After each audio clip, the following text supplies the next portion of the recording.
Hello बच्चों, आशा करती हूँ आप सभी जो हैं अपने घरों पर स्वस्थ होंगे। कल जो है हमने अपनी ज्योग्राफी की क्लास में अपने चैप्टर सेकंड की शुरुआत की थी, जो कि हमारी पाठ बुक से है।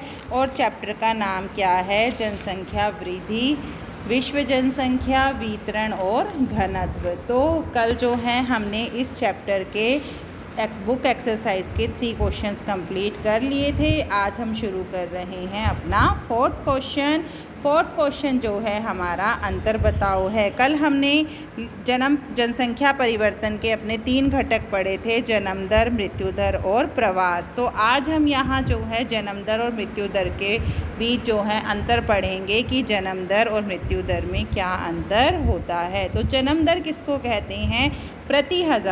प्रति 1000 व्यक्तियों के पीछे, यानी कि 1000 व्यक्तियों के पीछे जो लोग जन्म लेते हैं, जो शिशु जीवित अवस्था में होते हैं, उस दर को क्या कहा जाता है? जन्म दर कहा जाता है। मृत्यु दर क्या होती है? 1000 व्यक्तियों के पीछे जो मृतकों की दर होती है, मरने वालों की जो संख्या होती है, वो मृत्यु दर कहलाती है। जन्म दर जो है इसकी गणना प्रति 1000 प्रति वर्ष की दर से होती है, यानी कि एक वर्ष में 1000 व्यक्तियों की दर से इसके रेशो में वृद्धि होती है। और मृत्यु दर जो है इसमें प्रति 1000 व्यक्ति प्रति वर्ष की दर से की जाती है, यानी कि एक वर्ष में 1000 व्यक्तियों के पीछे मरने वालों की संख्या। जन्म दर में क्या होता है? जब जन्म दर मृत्यु दर से अधिक हो तो इसे धनात्मक वृद्धि यानी कि पॉजिटिव डेवलपमेंट कहा जाता है। और मृत्यु दर जब ज़्यादा हो जाती है जन्म दर के रेशो से, तो उसे नेगेटिव डेवलपमेंट कहा जाता है कि ऋणात्मक वृद्धि होती है। जब हमारी जन्म दर ज़्यादा होगी तो हमारा धनात्मक वृद्धि होगी, यानी कि पॉजिटिव बढ़ना। और जब मृत्यु दर ज़्यादा होगी तो वो क्या कहलाएगा? हमारा ऋणात्मक वृद्धि दर। अगला प्रश्न है हमारा, प्रवास के प्रतिकर्ष कारक व अपकर्ष कारक में क्या अंतर है? अपकर्ष कारक कौन से होते हैं? ये वे कारक होते हैं जो लोगों को प्रवास के लिए आकर्षित करते हैं। अपकर्ष मतलब आकर्षित करना, प्रतिकर्ष मतलब बाध्य करना, किसी को मजबूर करना किसी भी जगह को छोड़ने के लिए, प्रवास करने के लिए। तो प्रतिकर्ष कारक वे कारक होते हैं जो लोगों को प्रवास के लिए बाध्य करते हैं। अपकर्ष कारक क्या होते हैं? इसमें रोजगार के साधन, शहरी सुविधाएं, शिक्षा व चिकित्सा, अनुकूलन, जलवायु, शांति, रहन सहन की दशाएं इत्यादि शामिल होती हैं। अपकर्ष कारक क्या होता है? इनमें लोगों की इच्छा शामिल होती है। प्रतिकर्ष कारक क्या होते हैं? जिनमें बेरोजगारी, प्राकृतिक आपदा, मतलब जिस चीज़ को हम मुसीबत समझकर जो है मजबूर होकर किसी चीज़ के प्रति फिर हम जो है प्रवास करते हैं। तो इसमें क्या क्या शामिल हो जाता है? बेरोजगारी, प्राकृतिक आपदा, भूखमरी, सामाजिक तनाव, महामारियाँ, राजनीतिक उपद्रव, प्रतिकूल जलवायु, ये सब इसके अंतर्गत शामिल है। और प्रतिकर्ष कारक में जो है लोगों की इच्छा शामिल नहीं होती, बल्कि उन्हें जो है मजबूर किया जाता है कि आप किसी चीज़ को छोड़ें और उस जगह को छोड़कर कहीं और जाकर रहने लग जाएं, जहां आपकी आवश्यकताओं की पूर्ति हो सकती है। अब हमारे लॉन्ग क्वेश्चन शुरू हो जाते हैं बुक एक्सरसाइज के। हमारा पहला लॉन्ग क्वेश्चन है और ये इम्पोर्टेंट भी है। विश्व में जनसंख्या वितरण तथा घनत्व को प्रभावित करने वाले भौगोलिक कारकों की विवेचना कीजिए। या ये प्रश्न आ सकता है, विश्व में जनसंख्या घनत्व समान क्यों है? उसके विभिन्न कारणों का वर्णन कीजिए। तो महाद्वीपों पर जो जनसंख्या है वो असमान रूप से विस्तृत है, कहीं कम है तो कहीं ज़्यादा है। लोग ऐसे स्थानों पर रहना चाहते हैं जहां पर उन्हें सभी सुविधाएं मिल सकें। विश्व में जनसंख्या वितरण एवं घनत्व को अनेक कारक प्रभावित करते हैं, जो कि इस प्रकार है। सबसे पहला है हमारा भौतिक कारक। भौतिक कारकों में धरातल, जलवायु, मृदा और वनस्पति शामिल हैं। आर्थिक कारक या मानवीय कारक, इसमें खनिज, नगरीकरण, औद्योगिक विकास और परिवहन शामिल है। सामाजिक व राजनीतिक कारकों में विस्थापन या श्रम का प्रवास और राजनीतिक कारक, ये सभी कारक जो हैं हमारे जनसंख्या घनत्व को प्रभावित करते हैं। सबसे पहला है हमारा भौतिक कारक के भौतिक कारकों को जो है प्राकृतिक कारक भी कहा जाता है। धरातल पर जो है कहीं ऊंचे पर्वत है, कहीं पठार है, कहीं उबड़ खाबड़ क्षेत्र है। ऐसे क्षेत्रों पर जो है लोग कम रहना पसंद करते हैं, क्योंकि ऐसे क्षेत्रों में से जो है खेतों के लिए समतल भूमि, अनुकूल जलवायु, सिंचाई के लिए जल, आने जाने तक के साधन उपलब्ध नहीं होते हैं। जैसे हिमालय पर्वत श्रेणियाँ हैं, तिब्बत के पठार है, इन जगहों पर जो है लोग कम रहना पसंद करते हैं, क्योंकि यहाँ पर रहना संभव नहीं है।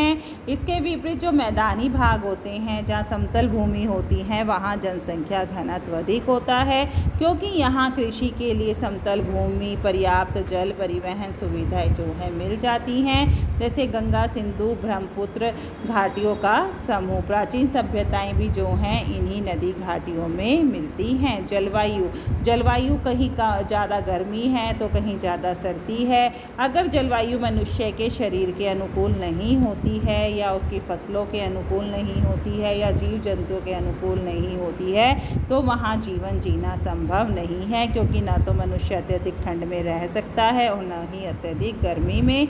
ज़्यादा अगर मनुष्य के अनुकूल जलवायु नहीं होती है तो वो निर्बल हो जाता है, आलसी हो जाता है और अकुशल बना देता है। और अगर उसके ज़्यादा विरल जनसंख्या वाले क्षेत्रों में भी मनुष्य को रहना पसंद नहीं है। और अगर जलवायु उसके शरीर के अनुकूल होती है तो मनुष्य फुर्तीला हो जाता है, उत्साही हो जाता है और कार्य करने में दक्ष और निपुण भी बन जाता है। अगला है हमारा मिट्टी। जहाँ पर भूमि उपजाऊ होती है, मिट्टी उपजाऊ होती है, वहाँ फसलों की भी उपज ज़्यादा होती है, और ज़्यादा उपज होने जहाँ पर फसलें ज़्यादा उगाई जा सकती हैं, वहाँ जो है जनसंख्या घनत्व भी अधिक होता है, क्योंकि उपजाऊ भूमि के आसपास लोग रहना पसंद करते हैं, क्योंकि वहाँ उन्हें ज़्यादा से ज़्यादा फसल प्राप्त होती है। वो अपने परिवार का भरण पोषण करने के साथ साथ जो है अपनी फसलों का निर्यात भी कर देते हैं। वनस्पति में क्या है, जहाँ पर मनुष्य क्या है, वनस्पति का जो अधिक घनत्व है मनुष्य के आवागमन के लिए एक दीवार का, एक सपोर्ट का काम करती है। भूमध्य क्षेत्र में जो सेल्वा वन है, वहाँ की जो कठिनाइयाँ हैं, उनके कारण मनुष्य वहाँ रहना पसंद नहीं करता है। परंतु जिन वनों से हमें आर्थिक रूप से मजबूत करते हैं, या जिन वनों का हम आर्थिक कार्यों में प्रयोग लेकर आते हैं, उन वनों के आसपास लोग जो है रहना अधिक पसंद करते हैं। जैसे कोणधारी वनों की उपयोगिता जो है वो अधिक है, इन्हीं वनों में जो है लोग अधिक रहना पसंद करते हैं। अगला है हमारा आर्थिक कारक या मानवीय कारक। आर्थिक कारक में क्या है, खनिज, जिन क्षेत्रों में खनिज के भंडार मिलते हैं वहाँ खनन उद्योग जो है वो अधिक विकसित होता है, और लोगों को कार्य करने के लिए उनकी जो श्रमिक क्षमता है, श्रम है, वो सही जगह पर प्रयोग में लाया जाता है। जहाँ पर खनन उद्योग का विकास होता है वहीं पर जाकर श्रमिक भी बस जाते हैं। कोयला व लौह अयस्क की जो है मांग अधिक होती है। ऐसे खनन क्षेत्र अधिक लोगों को अपनी ओर आकर्षित करते हैं। इसी प्रकार सऊदी अरब में भी जो है भीषण गर्मी वाले क्षेत्र में खनिज तेल के लिए, और अलास्का के बर्फीले क्षेत्र में सोने और तेल खनिज मिलने के कारण जो है वहाँ लोगों ने अनेक बस्तियाँ बसा ली हैं। अगला है हमारा नगरीकरण। नगरों में जो है जीवन के लिए अच्छी गुणवत्ता, आसानी से जो है उनकी आवश्यकताएं पूरी हो जाती हैं, इसलिए वहाँ जो है जनसंख्या का घनत्व अधिक पाया जाता है। नगरों में आर्थिक विकास के कारण जो है रोजगार के अवसर भी बढ़ जाते हैं, अतः ग्रामीण से लोग जो है नगरों की तरफ प्रवास कर जाते हैं। वहाँ उद्योगों में भवन निर्माण, परिवहन तंत्र, शिक्षा के क्षेत्र में जो है ज़्यादा से ज़्यादा लोगों का विकास हो पाया है। थर्ड है हमारा औद्योगिक विकास। औद्योगिक विकास में क्या है, विश्व के औद्योगिक क्षेत्र आर्थिक समृद्धि के द्वीप माने जाते हैं। किसके, आर्थिक रूप से मजबूत बनाने के वे द्वीप माने जाते हैं। विश्व और औद्योगिक क्षेत्रों में निम्न कारणों से जो है सघन जनसंख्या पाई जाती है। ये लोगों को विभिन्न प्रकार के रोजगार प्रदान करते हैं। ये क्षेत्र व्यक्ति को अपनी निपुणता, कुशलता व ज्ञान के सदुपयोग का जो है अवसर प्रदान करते हैं। यहाँ औद्योगिक विकास जहाँ अधिक होता है वहाँ पर जो है जनसंख्या का घनत्व भी अधिक पाया जाता है। अगला है हमारा परिवहन।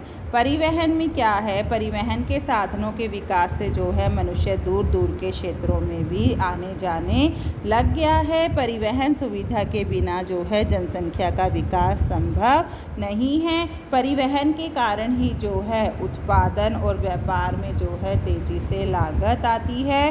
परिवहन के द्वारा ही जो है रोजगार के नए नए अवसर पैदा होते हैं। महान झीलों के आंतरिक जलमार्गों की जो उपयोगिता के कारण ही जो है उत्तर पूर्वी का जो क्षेत्र है वो ज़्यादा विकसित है। साइबेरिया भी ट्रांस साइबेरियन रेलवे लाइन का जो जहाँ जनसंख्या जो अधिक है, इन्हीं क्षेत्रों में जो है जनसंख्या का जहाँ परिवहन के साधन सुलभ रूप से आसानी से उपलब्ध हो जाते हैं वहाँ जो है जनसंख्या का विकास आसानी से हो पाता है। अगला है हमारा सामाजिक और सांस्कृतिक कारक। विस्थापन, सबसे पहला क्या है, विस्थापन। धार्मिक कारणों से जो है लोग अपना देश छोड़ने को मजबूर हो जाते हैं। जैसे यूरोप में अपने ऊपर होने वाले अत्याचारों से तंग आकर जो है बहुत सारे यहूदी जो है यूरोपीय देशों को छोड़कर इजराइल में जा बसे थे। जब धर्म के नाम पर लोगों को प्रताड़ित किया जाएगा तो उस प्रताड़ना से बचने के लिए, उस दंड से बचने के लिए जो है लोगों ने अपना धर्म परिवर्तन कर लिया था। इजराइलों व अरबों में झगड़े के में लाखों फिलिस्तीनी जो थे इजराइल चले गए। भारत के विभाजन के फलस्वरूप लाखों लोगों को एक देश से जो है दूसरे देश में जाना पड़ा था। श्रम का प्रवास, श्रम के कारण भी जो है लोग प्रवास करते हैं। जहां उनकी आर्थिक कारणों के आर्थिक रूप से जहां वो मजबूत बनते हैं, आर्थिक संसाधनों की जहां उन्हें उपलब्धता होती है वहां जाकर जो है लोग रहने लग जाते हैं और वहीं से जो है वो पैसा कमाते हैं, रोज़गार कमाते हैं और अपने परिवार का भरण पोषण करते हैं। राजनीतिक कारक, राजनीतिक कारकों में क्या है कि राजनीतिक कारण भी जो है जनसंख्या वितरण को प्रभावित करते हैं। सरकार की जनसंख्या जो है नीति मानव के बसाव को अनुकूल बना देती है। अगर सरकार के जो कानून हैं, जो नीतियां हैं वो मनुष्य के अनुकूल होती हैं तो वहाँ जो है जनसंख्या का विकास भी अधिक होता है। कभी रूस साइबेरिया को आबाद करने का पूरा प्रयत्न करता था। वहाँ अधिक संतान वाले दंपत्ति को मेडल व इनाम देकर सम्मानित किया जाता था। मतलब लोगों को तरह तरह के लालच भी दिए जाते थे कि जिससे कि वहाँ जो है लोगों का विकास हो सके। आज ऑस्ट्रेलिया ने जो है अपनी शिक्षण संस्थाओं में भारतीय लोगों के लिए सारे द्वार खोल रखे हैं। इसके विपरीत जो चीन है, बांग्लादेश है, वह भारत की नीति जनसंख्या को हर हाल में नियंत्रित करने की है। युद्धों में भी जो है जनसंख्या का पतन होता जा रहा है। अगला प्रश्न है हमारा, जनांकीय संक्रमण की 3 अवस्थाओं की विवेचना कीजिए कि जनांकीय संक्रमण की कौन कौन सी अवस्थाएं हैं। तो जनसंख्या की वृद्धि दर जन्म दर व मृत्यु दर पर निर्भर करती है। तो जनसंख्या किस पर निर्भर करती है? जन्म दर और मृत्यु दर पर। आर्थिक दृष्टि से अविकसित देशों में जन्म दर व मृत्यु दर जो है वो ऊंची रहती है। जैसे जैसे वह देश आर्थिक विकास की सीढ़ियाँ चढ़ने लगता है उसकी जन्म दर व मृत्यु दर में परिवर्तन आने लगता है और जन्म दर और मृत्यु दर के बीच जो परिवर्तन आता है उसे जो है जनांकीय संक्रमण कहा जाता है। प्रत्येक देश जो है जनांकीय संक्रमण की 4 अवस्थाओं से गुजरता है। इस अवस्थाओं के समुच्चय इसे जो है जनसंख्या चक्र के नाम से भी जाना जाता है। अगर आपको पेपर में आ जाए जनसंख्या चक्र क्या होता है तो आपने ये ही चारों अवस्थाओं का वर्णन करना है। पहली अवस्था क्या है? जनांकीय संक्रमण की पहली अवस्था जो है औद्योगिक विकास से पहले की है। जो कि यूरोप के 19वीं सदी के मध्य में अविकसित जापान की उष्णकटिबंधीय वनों में एकाकी निवास करने वाली जनजाति की जनांकी को प्रदर्शित करता है। प्रथम अवस्था में क्या था, जन्म दर व मृत्यु दर दोनों ही अधिक होती थी। जन्म भी ज़्यादा लोग लेते थे और मरते भी ज़्यादा ही लोग थे।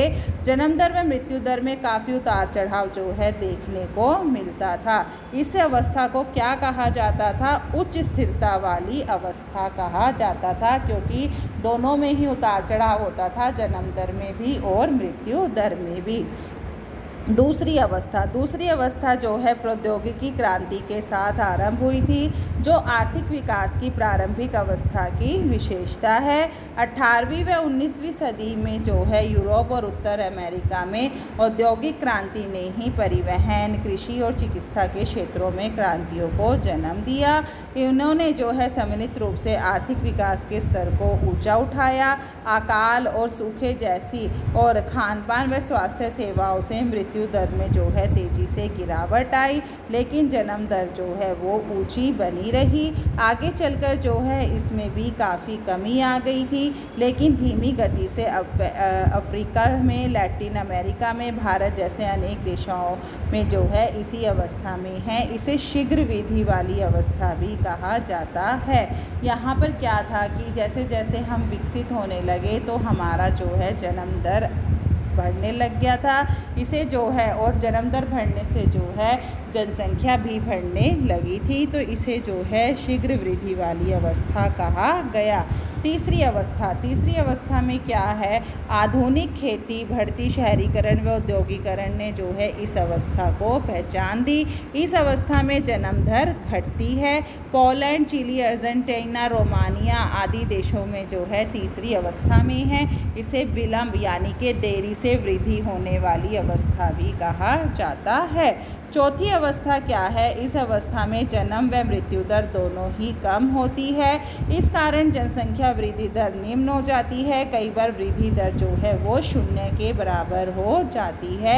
उदाहरण के तौर पर 1984 में जो है ऑस्ट्रिया में, यूएसए में, कनाडा, यूरोपीय देशों, ऑस्ट्रेलिया व न्यूजीलैंड जो है इसी अवस्था में है। इसे न्यून स्थिरता वाली, मतलब शून्य के बराबर जहाँ बढ़ोतरी होती है उसे न्यून अवस्था वाली वृद्धि जनांकीय संक्रमण कहा जाता है। पांचवी अवस्था, इस अवस्था में मृत्यु दर से जन्म दर बढ़ जाती है। जहाँ जन्म दर की वृद्धि, मृत्यु दर बढ़ जाती है और जन्म दर कम हो जाएगी तो क्या होगा, जनसंख्या का पतन होने लग जाएगा, उसमें गिरावट आने लग जाएगी। तो इसे हार्समान अवस्था यानी कि नुकसान वाली अवस्था कहा जाता है। सबसे पहली अवस्था क्या थी, उच्च स्थिरता वाली, उसमें ना तो जन्म दर भी होती थी और मृत्यु दर भी बढ़ती थी। दूसरी अवस्था क्या थी, शीघ्र वृद्धि वाली, मतलब उसमें सिर्फ जन्म ही जन्म होता था तो इसलिए वृद्धि होती थी। तीसरी अवस्था में क्या था कि जन्म दर घटती है, इसमें और इसे क्या कहा जाता था, विलंब से वृद्धि वाली अवस्था। और चौथी अवस्था में क्या था कि वृद्धि दर जो है शून्य के बराबर होती थी, तो इसे जो है न्यून अवस्था वाली स्थिरता कहा जाता था। पांचवी अवस्था में क्या होता था, मृत्यु दर बढ़ती थी और जन्म दर घटती थी, इसे जो है हार्समान अवस्था कहा जाता है।